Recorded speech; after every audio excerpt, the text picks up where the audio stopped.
Hey everybody, my name's Chad Ballard. I am the author of Sentinel, soon to come out with Realmwalker Publishing Group on December 8th. And also with the book releasing on that day is Patch Middleton. Go ahead and introduce yourself. Hi, I'm Pat Middleton, and I'm from the UK, and I'm the author of The Shadows Dance, which also comes out on the 8th of December with Realmwalker Publishing Group. Okay, so give me like the back of the book for your novel. Like what's it about? What's the whole story going to take us through?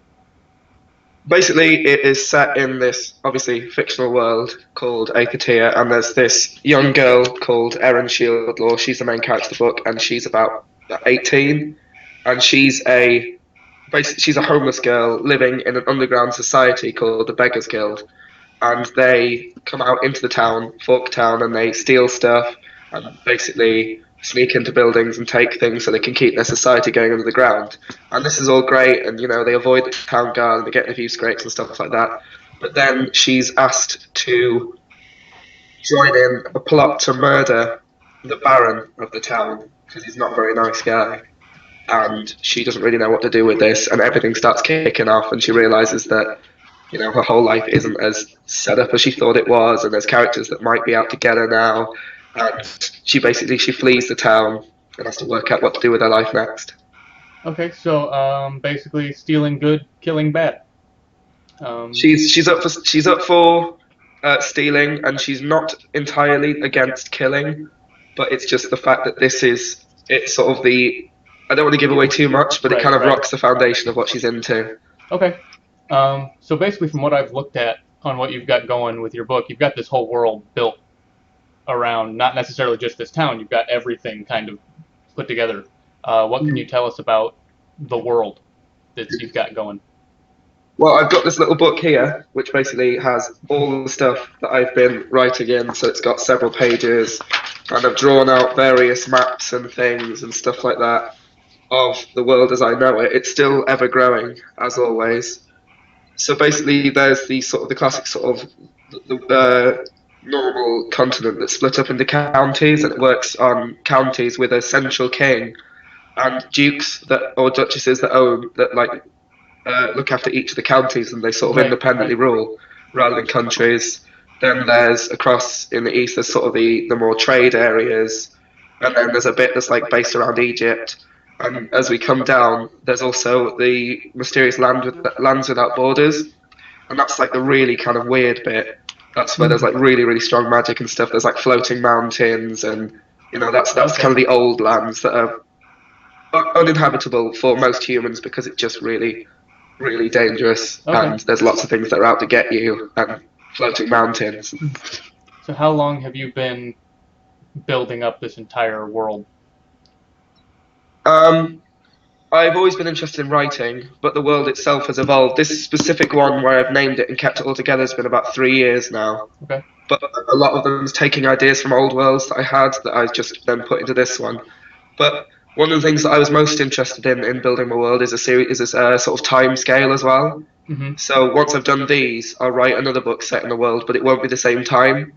It'll Right. be a couple of ages in the future where the towns that we did know from that book are now industrial, and there's factories and they're building trains Hmm. and things like that, and they've got airships and things like that. Or you can go all the way back before the town was even built.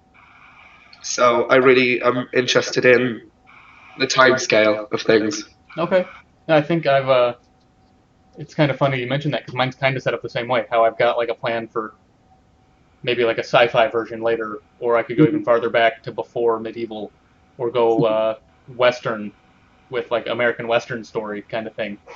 Um, no, I think it's funny how similar I think we've kind of built up our stories.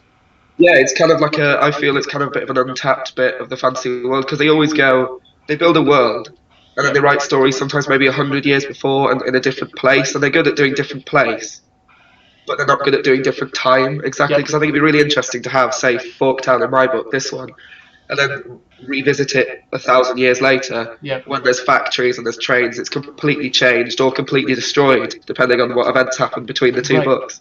No, it's definitely like an interesting concept how you can like even when you're doing like a kind of like a warfare medieval kind of thing, how that's going to completely change based on when you go into your story. Exactly. So I guess what Patch and I are going to do here is we're going to kind of shoot some questions back and forth, kind of learn a little bit about each other's stories, kind of teach you guys a little bit about each other's stories. So I'll let you go first. You just ask whatever question you want. Hit me. Okay, who would you say are your greatest influences on your writing? They don't have to just be writers or just have Right. to be fancy writers, but who would you say influences your work the most? Oh God. I think the biggest right now, who's like still coming out with new. There's my agent in the back. Yes, I saw him hop up on the bed earlier. Yeah, he'll be around in the back. My biggest influence, I think, that's still coming out with work is probably Brandon Sanderson, just because he's so creative about it. Everything he does tries to like push a boundary, and I think, Hmm. I mean, whether you like the guy's stories or not, I think that's something admirable is to just try to do something new. He's Um, definitely a good driving force in the fantasy business, whether or yeah, not you like his stuff. right. Like, and I do personally like his stuff. I just think it's very interesting the way he takes magic systems and world building and kind of makes it all unique. As far as the one author who's influenced me the most, I think it has to be J.K. Rowling, just because I grew up kind of like I was the same age as Harry Potter when all of the books were coming out, so they were a really big deal for me. Um, so yeah, those two are probably the biggest writer influences. Um, Cool. what is okay? Not what is. I worded that badly. How long have you been working on writing The Shadows Dance? I started the first draft of the Shadows Dance just over a year ago because it was I'm currently in my second year at university or Right. college, as you probably say, and in my first year, I found myself having a lot of spare time because you get maybe three days on doing actual lectures and stuff, and I do drama, so I get quite a few plays that I get involved in. But there's a lot of sort of a downtime where you do work. But when I have done work, I had a bit of a bit of spare time, so I just thought, I've always been interested in writing. Let's really give it a go and write a book. Um, because I had this idea of this underground society that was just it wouldn't go away. Mm-hmm. And that's how I always know a good idea is that I've got plenty of ideas, but if I have to write it, then that's when I go, yeah, this is the one. Because if the characters they carry themselves and things like that. So it's been just over a year from start to finish, which I think is making quite a good time of it. Right. So you've been building the world for a long time, but the actual writing process has been about a year. Yeah, so all I needed to do really was do the minute world building and the place is going to set it, and the plot itself because I had the money and the religion and the magic and all that planned out already Yep. in the book. All right. Awesome. My next question is: which character are you most proud of creating? Um, I'm really proud of how I handled Pyra. She's my one of my two main characters. She's basically the daughter of. Um, I've got a fairly similar system to what you explained, except I've got in my kingdom that I've got created. I've got five um, lordships basically that all control a region of the kingdom, and she's the father of one of those, or her father is one of those lords, who is he's seen as like the kind of the pariah of the five of them. He's aggressive, he's antisocial, he's kind of a jackass, um, but he's a good person, just not very social. And eventually, it comes to a point where she has to take over his duties because he's leaving. And it was really interesting coming up because it's based off of a real medieval society where women were kind of looked down on as not being able to rule anything. And I think I'm really proud of how I handled putting her in that position, dealing with controversy, and not making it seem like a political piece. Yeah, Where she's a character, not she's a character who's got a message. She's not a message that I'm shoving down people's throats. like she's not just a symbol of what you're trying to present; she's a character in herself. Right. She has something that she's trying to accomplish, but it's not necessarily something I'm trying to like beat the reader over the head with. I think it just comes across as good storytelling, and I'm proud of that.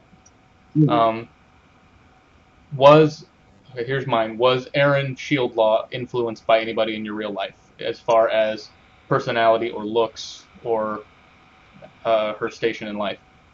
First off, interestingly, the name Shieldlaw is the actually it comes from the name of the house that my girlfriend's grandparents live in. Oh, okay. I was just creating this character. I knew she's called Erin. I was like, I wanted her to be this family thing because it's quite important about her father. Her father's quite an important figure Yep. because he's dead before the book even starts. But like he's not gone. Like he is long from being out of the story without ever being really in it yet. Because I might do flashbacks in the later books and stuff because it's really important. But I wanted this family thing. So I was visiting my girlfriend's parents over in the northeast of England, and their house is called Shieldlaw. And I thought that's such a cool name, and it's it doesn't sound kind of cheesy like if you're going to call it like Thunder Flash or something like that, which you might sound cool, but like that's not really the thing, and it's not not something like Johnson or Smith, which is like a fairly standard name. It stands out a bit, which I really liked. But Erin herself, I was really concerned because there is always a bit of a thing when you are a male writer writing for a female protagonist, especially because the difficulties of writing good female characters. So I was really not focused on the gender.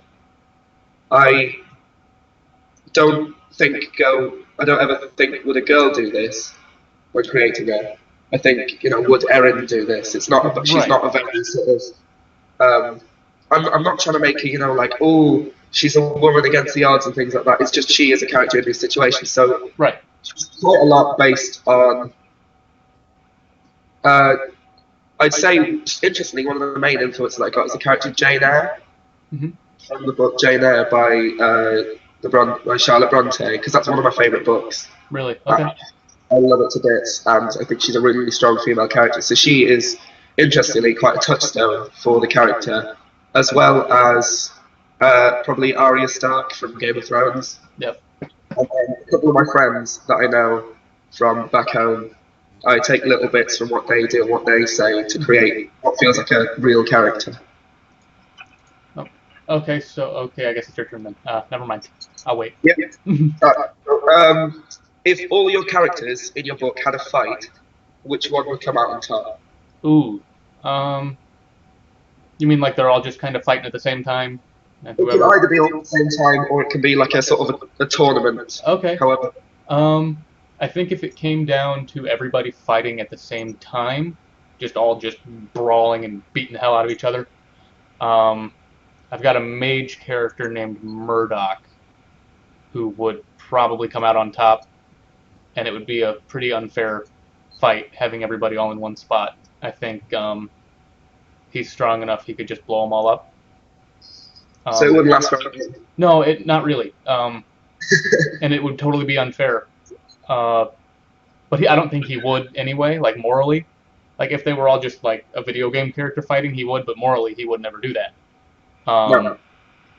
If it came down to a tournament, you just put like bracketed, like in any other sport or fighting game or whatever. I think I've got a paladin character named Dastin, who is I did my paladins a little bit differently. They're not like holy warriors; they're more like battle mage characters, and I think he's probably the single biggest badass in the story. So he'd probably come out on top on a tournament. Okay. Outside of novels, what fantasy works have inspired you the most? Well, I quite a big gamer. Play a lot of video games. I'm currently maybe 30 hours into The Witcher 3. Okay. I've not played much The Witcher before. This is my first Witcher game that I've done, and I'm really enjoying that. It's a really sort of novel, neat world, sort of with Viking and Eastern European influences on the way the world's built, which is nice because you don't often get to see that. Everything seems to be like Western European. Yes, when they're going for that kind of game, and it's really different seeing like the eastern side of things or the northern. Exactly, yeah. I also obviously really love the Elder Scrolls games. Yep. Specifically, I think I played Oblivion the most. Oblivion was probably my favorite. I'd have to agree with you there. That was a good one. It was the world wasn't as good because there was quite a lot that was, fairly spaced out, and you felt like you're walking on the same field over and over again. But the quests, I think, were stronger, specifically in terms of the Mages Guild and the Dark Brotherhood of that one. Yep. But that's a side fact of that. Mhm. I also I know it's a book first, but I've never read the book. Is the film The Princess Bride? Yep. I really, really like that film. No, that's a great one too. I love it to bits. I used to watch it all the time when I was ill as a kid. I used to skip school and sit home and just watch that on repeat over and over again because I just love that film. Who is your favorite character in Princess I Bride? think it's going to have to be the Six-Fingered Man because I thought he was brilliant, and he's one of the villains of the piece, but I thought he was so fascinating. And then, of course, Inigo Montoya, who's just probably everyone's favorite character because he's just so cool. I think when I was younger, I really loved Fezzik. Yes. Just because growing up, I was way into the professional wrestling thing, and he was Andre the Giant, so that was really cool seeing him play a character on TV. He was fantastic. Yeah. Oh, he was awesome. That whole group of the three of them. Yeah. With Inigo and Fezzik and I can't come up with his name. The guy who's is he Mike Wazowski plays him? Yeah, everything's inconceivable. Inconceivable. Yeah, and I can't even come up with his character's name. Oh. But they were all great. I'm sure it'll come to me. Yeah, sooner or later, here we'll get it. Right. So my question: in your world, you've got these humanoid lion men. Mm-hmm. Tell me a bit more about these. They're called the Visani. And basically what I wanted to do going into it was create non-standard fantasy races of people, meaning your dwarves and your elves. I kind of felt like those got overdone a little bit, so I wanted to do something different. And I've always really loved werewolf stories. So I kind of decided I wanted to take a twist on that. And instead of wolves, they are based off of lions. And they live in this northern area of the nation here where it's cold and it's snowy all the time. So basically they've adapted to have this white fur where they blend in really well with everything. And they've got a kind of, I don't want to say tribal system because that's not right. It's more of a nomadic set up for their society, where there's not very many of them, so they stick together so that they can preserve what they've got. But they're led by it's basically like a real world kind of lion tribe, where the strongest male is in charge, basically. Okay. And if you want to take over, you have to beat him up and kill him. So basically, they're antagonistic in my story to Pyra and her family. Just because of their close proximity, and there's something that happens in the story that kind of kickstarts that. They're not evil. They're antagonistic. I don't like the whole good and evil side of things. I don't like everything to be so black and white. They're not very nice, but I wouldn't say they're evil. They've just got a different way of looking at the world. They don't really like using human weapons. They're more of a claws and teeth kind of people. And I can't really say too much more without giving away a good portion of the story, so I'll leave that one there. And while we're on that topic, I guess, how do you fit into your story? Is everybody human on your world, or are there different races, species, that kind of thing? Not everyone's human, but I'm not going down the elves, dwarves, halflings sort of route either. I do have many other races, but they're nowhere near as common as, say, elves and dwarves in the Elder Scrolls, where the elves in the Elder Scrolls are sort of as common as humans. They sort of all fit to live together. I've got probably the race you'll encounter the most in the book is amphibonauts, which are basically giant frog people. Okay. That live in the swamp, like maybe a person and a half, twice the size of a normal person, sort of height. They're not always very literate. They can be quite aggressive. and they've got a lot of family values. They live in sort of family groups in swamps areas and stuff. But there are a few that have left there and live in towns. For example, the character Throttle is an amphibonaut who's part of the Beggars Guild, and he's the one that you see the most. Okay. And he's quite violent, but still a bit of a gentle giant. Like he's sort of lovable and wants to care for people, but he's also well up for beating someone around the head if he feels like they deserved it. So there's the amphibonauts, but you've probably encountered the Moldwort, which are basically like kind of humanoid mole-like things. They've got sort of fur on their face, and they can see underground. And there's quite a few of them in the Beggars Guild with it being underground, but there's not very many of them, and there never has been very many of them. They're quite a small race of things that they sort of keep to themselves, quite shy, quite secretive. They live in sort of tunnels in the mountains and that, but you won't see very many of them apart from in the background yet, because there's no crucial character that isn't ordered up yet.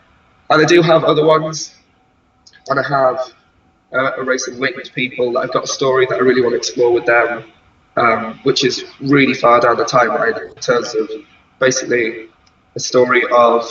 It's kind of like the Industrial Revolution in the sky. So humans, these big events happen on Earth, on the planet, where pretty much they're screwed.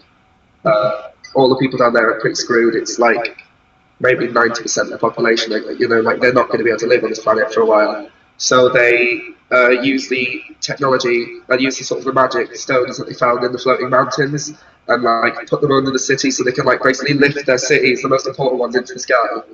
But then it turns out that there's also floating continents up there already, where there's these winged people in there. So there's kind of a bit of like the humans, like, we need to live here. And they build this huge empire with loads of trains and factories and stuff. And like, it's a bit of a sort of kind of Dances with Wolves type thing, but in the sky. Okay. So they're getting fairly crucial to that book if I ever get around to writing that. And that'll just be a standalone one. But there are other races, and I want to create more races. I will be, coming up with various things. Some that are long dead, some that are yet to be found, and things like that. But it's mainly humans in terms of spread. All right. Okay, so my question is there a specific part of your book, without giving away spoilers, that you're most excited for your readers to read? Yes. There is... I won't even say when it is, but there is a battle scene that I really think people are going to be excited about once they get to it. I can't really say anything about it because it would spoil pretty big plot points, but I think it's going to be pretty exciting. If you could have one person read your novel, if you could get it out there to one specific person, dead or alive, who would it be? See, I think there'll be two different answers to that question. Because if I was going to think in terms of what would affect the progression of my novel the most, I might get it to David Benioff, who's the showrunner of Game of Thrones. Yep. I just hope he liked it. Yep. It's that sort of idea, but that's kind of a sort of cynical kind of business strategy kind of thing. If I get it to one person creatively, probably Robin Hobb. I really like her as a writer. I think she's a fantastic fantasy writer. And I think that she might really get kicks out of it. She might really enjoy it. I think getting it to her to read it would be really, really good. Well, she's got those kind of worlds that would, I feel like, creatively, it would match up pretty well. Yeah, I think that's a good one. So, my question is, if you could live in one fantasy place, where would it be? Well, there are so many of them that would just kill you within 10 minutes of being there. Yeah. That, like, Westeros is out because that would be a horrible place to live. Sanderson's